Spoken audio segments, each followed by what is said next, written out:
야, 왔어? 아휴, 넌 또 하루 종일 집에만 있었냐? 아유, 뭐 세상스럽게 당연한 걸 그렇게 물어보고 그래. 야, 밥을 먹지 왜 또 과자를 먹고 있어? 응? 밥 먹으면 맨날 밥만 축 낸다고 막 밥충이라고 막 그러니까 내가 이런 과자를 먹고 그러지. 아이고, 이 화성아. 아, 저렇게. 에휴.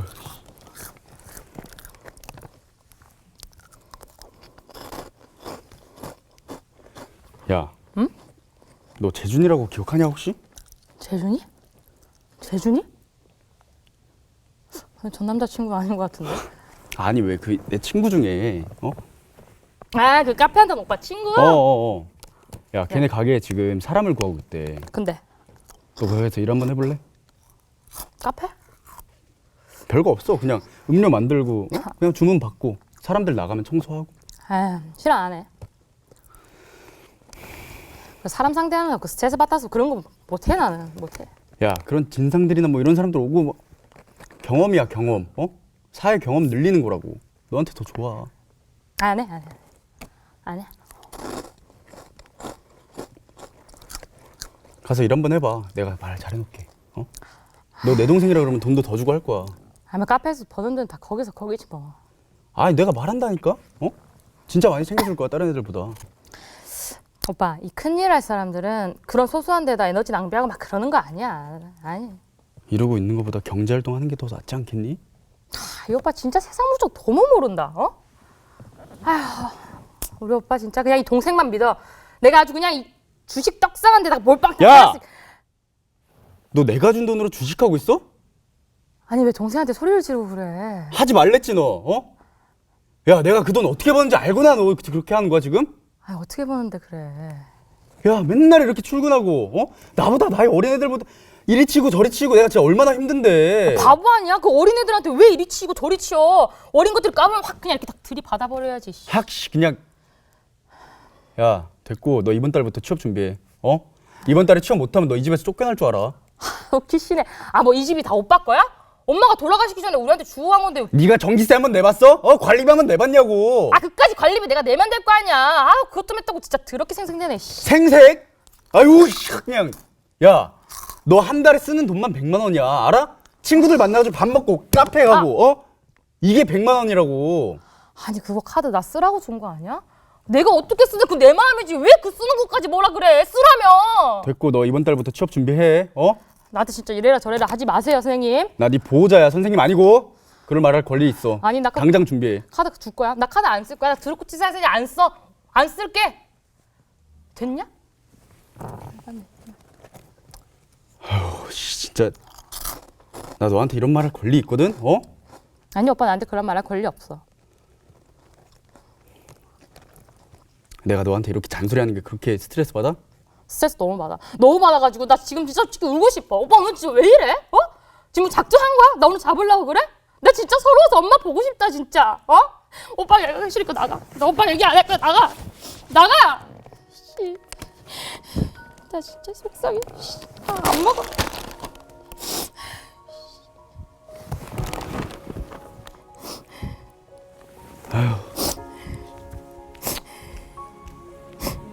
엄마.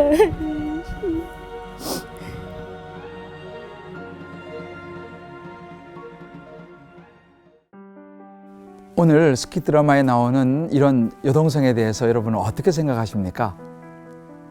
만약에 여러분이 그 오빠라면 이런 여동생을 어떻게 여러분 대할 것 같습니까?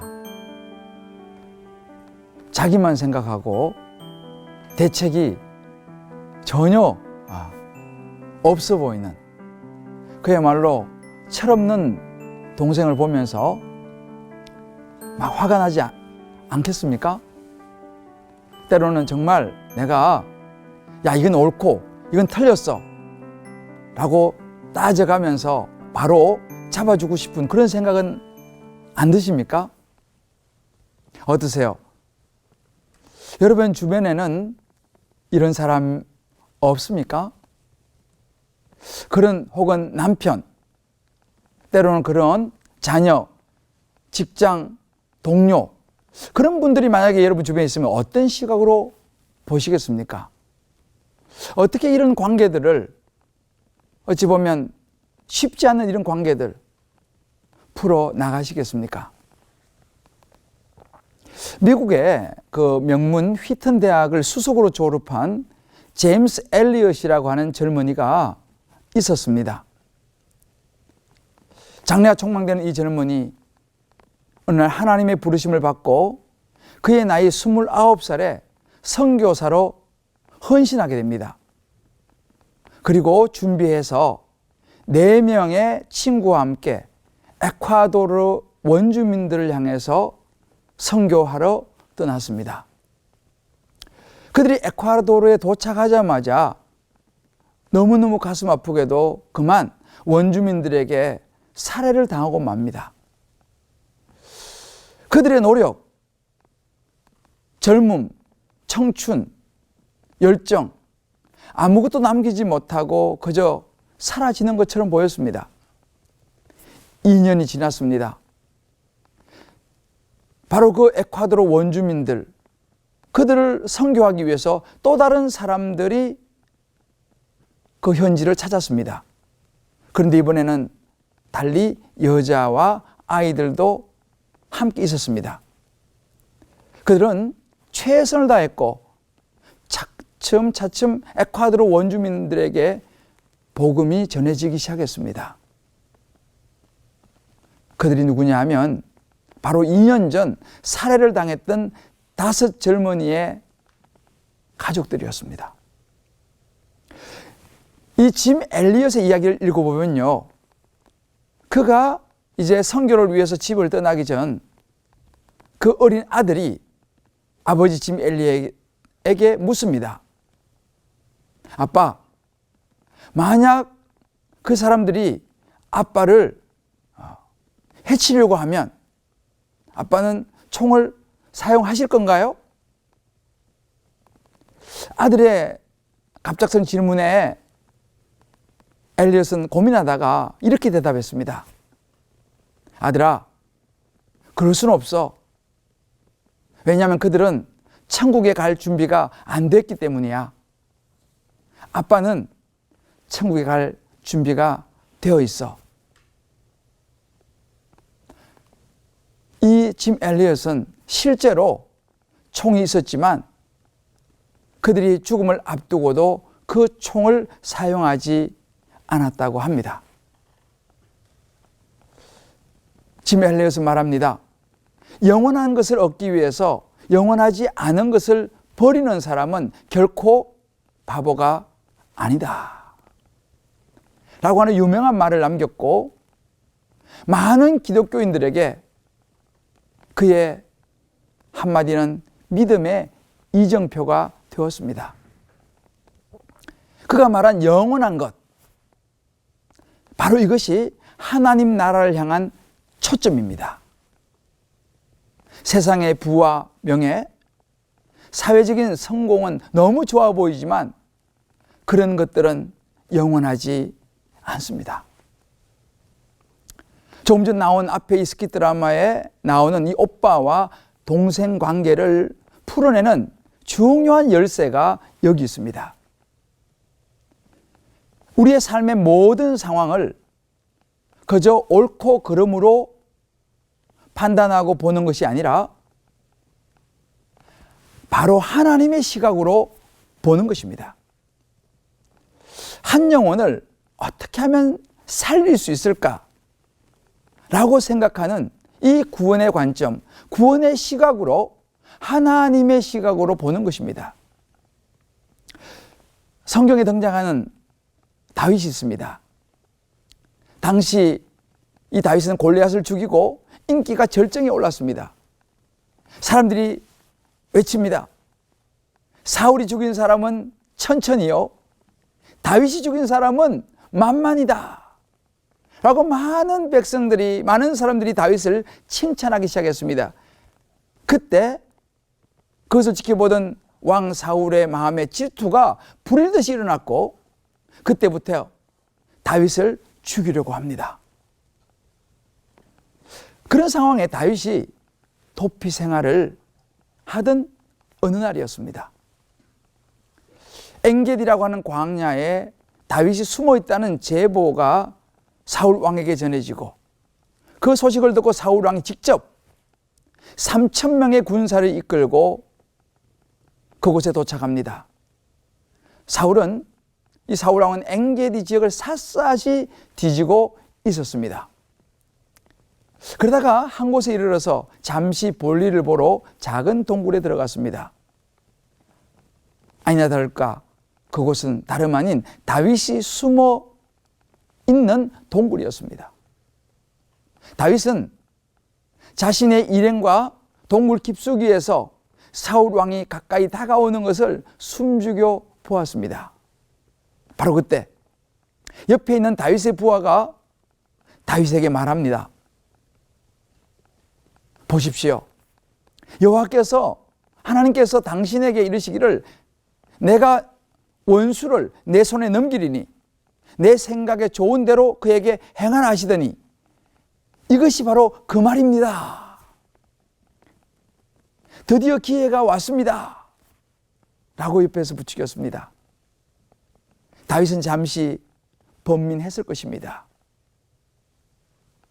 지금 내가 사울 왕을 죽인다면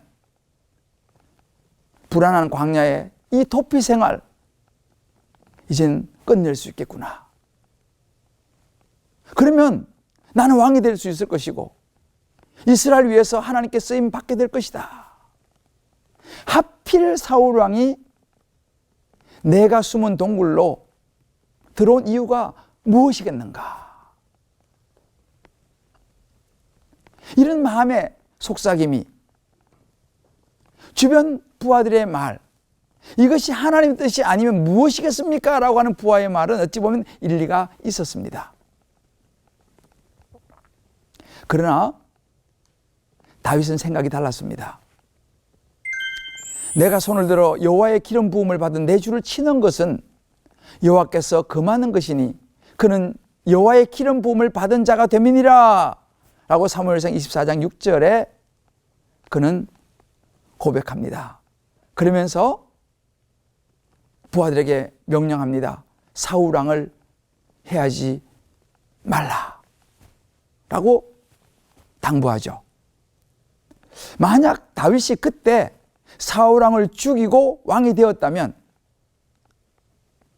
어찌 보면 그 역시 왕의 자리에 집착하던 사울 왕과 같은 사람에 불과했을 것입니다. 그렇지만 다윗은 그렇지 않았습니다. 왕의 자리보다 하나님께 초점을 맞춥니다. 선택된 자로서 하나님에게 불순종하는 잘못을 저질렀던 그런 사울 왕의 전철을 다윗은 밟지 않았습니다. 결국 다윗은 왕이 되었습니다. 그의 후손에서 메시아 예수님이 태어나셨습니다. 우리가 이렇게 하나님께 초점을 맞출 때 하나님은요, 생각지도 못한 그런 결말로 우리의 인생을 인도하십니다. 그러나 하나님과 다른 가치를 따라갈 때 결국은 잠시는 잘 되는 것 같고 위기를 모면한 것 같지만 오히려 더 큰 위기를 만나게 되는 것을 우리는 봅니다. 물론 인생을 살아가다 보면 분명 정당한 분노가 존재합니다. 받은 대로 돌려주는 것은 누구에게나 정당해 보입니다. 나와 가족을 해치는 상대를 미워하고 저주하는 것, 어쩌면 당연한 일입니다. 오늘 우리가 본 이 스킷 드라마의 이 동생을 만약에 저나 여러분이 두었다면 화가 나는 것이 당연합니다. 그러나 하나님의 원칙에는 예외가 없습니다. 하나님은요, 사랑을 받을 이유가 있는 사람에게만 사랑을 베풀라고 말씀하신 적이 없습니다. 죽음 앞에서도 상대방을 향해 총을 쏘지 않았던 짐 엘리엇처럼,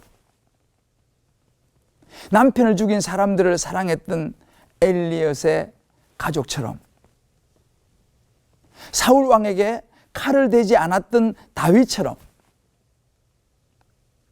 우리 모두는 철저히 나의 생각, 나의 관점이 아니라 하나님의 사람, 하나님의 관점으로 살아야 합니다. 하나님의 사람의 용서는 어리석어 보이지만 결국은 상대방으로 하여금 회개로 이끕니다.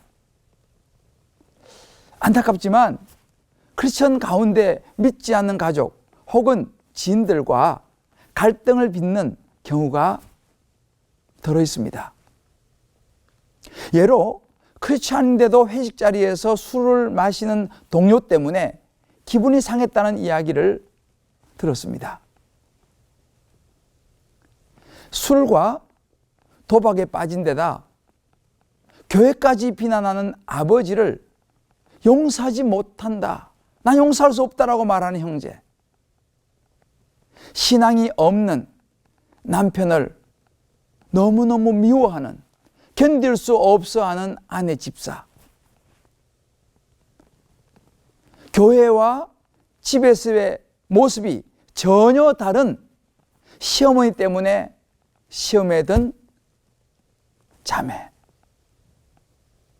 정직하지 못한 장로님 때문에 교회를 상처를 받고 떠난 형제. 이렇게 우리는 크리스천인, 이 무늬만 크리스천인 사람들 때문에 일어나는 여러 가지 일들이 있습니다. 목회자도 마찬가지입니다. 제가 목사이지만 뉴스를 떠들썩하게 만드는 부도덕한 목사의 모습에 저 역시도 참 마음이 아픕니다. 이런 모든 모습이 세상에서 살아가는 우리의 연약함이라는 생각이 듭니다. 그러나 삶과 신앙이 분리된 무늬만 크리스천들, 부도덕한 일부 목회자들만이 죄인인 것은 아닙니다. 우리가 기억해야 될 것은 나 자신을 포함해서 누구든지 하나님 앞에서는 죄인이라는 사실입니다. 성경 로마서 3장 23절은 말합니다. 모든 사람이 죄를 범하였음에 하나님의 영광에 이르지 못하더니 라고 말합니다. 하나님은 다른 무엇보다 우리를 주목하십니다. 우리가 무슨 일을 이루었는지 보다는 우리가 어떤 사람인지를 하나님은 주목하여 보십니다. 하나님의 역사에 동참하려는 의지보다 더 중요한 것은 우리가 하나님의 사람이 되는 것입니다. 그리고 우리 스스로는 아무것도 할 수 없다는 사실, 오로지 예수 그리스도를 통해서만 하나님의 영광에 이를 수 있다는 사실을 우리는 겸손하게 깨달아야 합니다. 왜냐하면 이런저런 많은 죄의 무게와 무관하게 저와 여러분 우리 모두는 죄인이기 때문입니다. 이것을 깨닫는다면 우리는 누구도 비판하거나 판단할 수 없습니다. 만약 우리가 누군가를 향해서 손가락을 든다면 그것은 다르게 말하면 내가 더 낫다는 생각, 즉 내 안에 있는 나의 의와 교만을 드러내는 것입니다. 여러분 아시죠? 교만이야말로 하나님이 가장 싫어하는 죄입니다. 교만은 패망의 선봉이요 우리 인생의 넘어짐의 앞잡이가 된다고 말씀하십니다. 우리의 초점을 하나님께 맞추면 어떤 상황과 이해관계를 넘어서 상대방을 이해하고 사랑과 긍휼의 마음으로 우리는 받아줄 수 있을 것입니다. 모든 것은 사실 알고 보면 다 하나님으로부터 우리에게 온 선물입니다. 선물은 값없이 얻는 것입니다.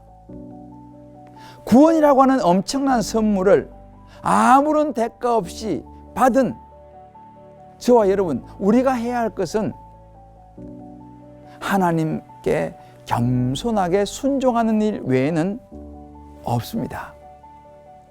언제나 하나님을 생각하면서 말씀을 따라 우리는 예수님이 가신 그 길을 가야 합니다. 예수님과 동행하면서 영원한 천국을 바라보고 우리가 오늘도 내일도 변함없이 한 걸음 한 걸음 나아갈 때만이 우리의 삶의 일상에서 용서와 화해, 사랑의 삶을 살아갈 수가 있습니다. 무엇보다도 나 자신이 무익한 존재임을 인정하면서 참으로 겸손하게 하나님을 바라고 겸손히 오늘도 내일도 예수님과 동행하는 것이야말로 천국을 준비하는 지혜로운 사람이 취해야 될 자세입니다. 감사합니다.